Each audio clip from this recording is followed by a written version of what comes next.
Hello बच्चों, let's read this question. Question says 0.16 gram of hydrazine, that is N2H4, are dissolved in water and the total volume is made up to 500 ml. Calculate the percentage of N2H4 that has reacted with water in solution. The Kb for hydrazine N2H4 is 4.0 into 10 raised to the power minus 6 molar.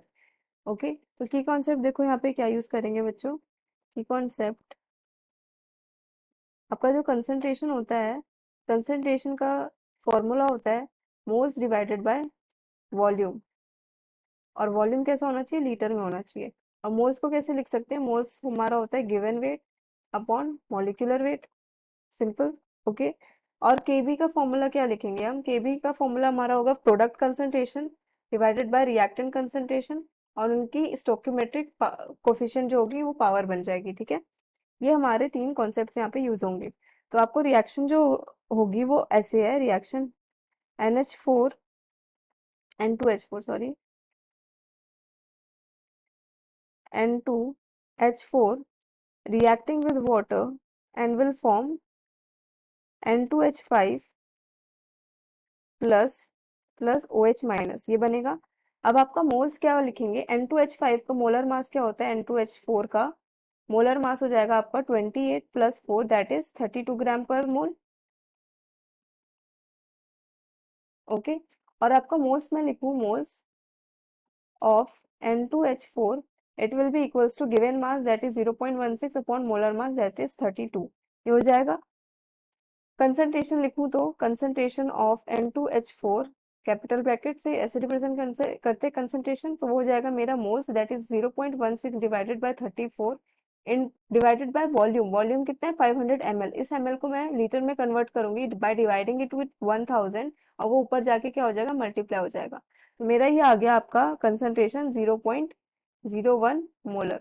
ये आपका concentration आ गया. ठीक है, तो यहाँ पे कितना concentration react करेगा आपका 0.01 मोलर. सपोज 0.01 मोलर, और बना कितना होगा, 0 वाटर के अमाउंट को हम यहाँ पे नहीं कंसीडर करेंगे. तो यहाँ पे अब डिसोसिएट कितना हुआ होगा, अल्फा डिसोसिएट हुआ होगा सपोज. तो मैं क्या लिखूंगी, 0.01 माइनस 0.01 अल्फा, इतना डिसोसिएट हुआ होगा. फॉर्म कितना होगा, 0.01 अल्फा इंटू 0.01, और ये 0.01 अल्फा, इतना अमाउंट मेरा यहाँ पे फॉर्मेशन हुआ होगा. ठीक है, तो यहाँ पे देखो कैसे लिखेंगे केबी का expression, concentration of N2H5 plus into concentration of OH minus divided by concentration of N2H4.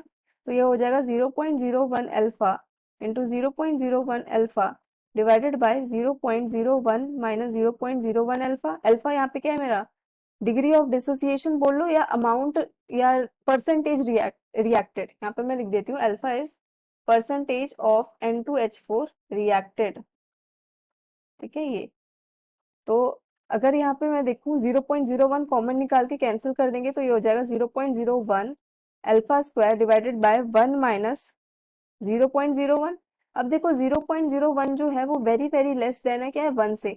तो 0.01 is very very less than 1, तो ये क्या हो जाएगा मेरा 0.01 के इक्वल हो जाएगा. 1 माइनस 0.01 क्या हो जाएगा मेरा, 0.01 के इक्वल हो जाएगा. ठीक है, तो केबी का क्या एक्सप्रेशन दिया है, 4.0 into 10 raise to the power minus 6 is equals to 0.01 into alpha square. ये हो जाएगा मेरा, क्योंकि ये तो मेरा नियरली नीचे जो डिनोमिनेटर है वो मेरा नियरली इक्वल्स टू 1 आ चुका है. So alpha will be equals to 4 into 10 raise to the power minus 4, alpha will be alpha square, alpha will be equal to 2 into 10 raise to the power minus 2. तो अगर मैं percentage निकालूं, percentage तो हो जाएगा मल्टीप्लाई बाय 100 कर दो तो हो जाएगा 2%. ये आ गया आपका percentage of N2H4 that has reacted with water in solution. Hope you understood it well. Best of luck.